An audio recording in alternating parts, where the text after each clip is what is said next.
Assalamualaikum student. This is a book of science class 4. Today our lecture is about atoms and molecules. What is atom? Atoms are tiny particles. Atom बहुत ही छोटे ज़रे होते हैं. Particles क्या है? Particle is a word used to describe very small things or things that help to make up something larger. Particle क्या है? ज़रा वो चीज़ है, is a word to use जिससे बहुत ही छोटी चीज़ों को डिस्क्राइब किया जाता है. यानी particle is a word to describe. Particle वो वर्ड है जो कि डिस्क्राइब करता है बहुत ही छोटी चीज़ों को. What is a matter? All matter is made up of atom. कि आपको एटम की डायग्राम नज़र आ रही है. न्यूक्लियस जो है वो एटम के बिल्कुल सेंटर में है. इसी न्यूक्लियस में ही आपको प्रोटॉन और न्यूट्रॉन नज़र आएंगे. न्यूक्लियस सेंटर में है एटम के.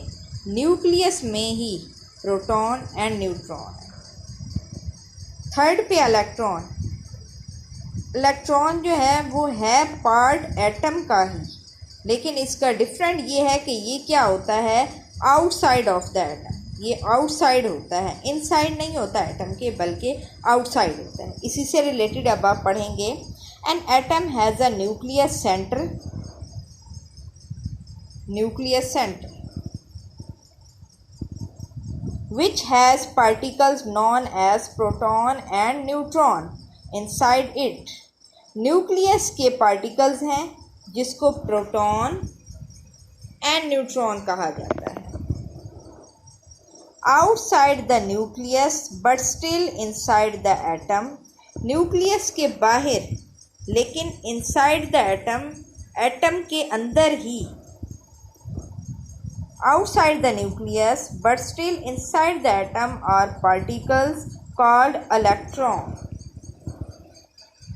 ये इलेक्ट्रॉन न्यूक्लियस के बाहर लेकिन एटम के अंदर हो, उसको इलेक्ट्रॉन कहा जाता है. तो स्टूडेंट, आज का जो हमारा लेक्चर था उसमें आपने जो क्वेश्चन प्रिपेयर करने हैं, what is atom, what is matter, and draw the diagram of atom. Thank you.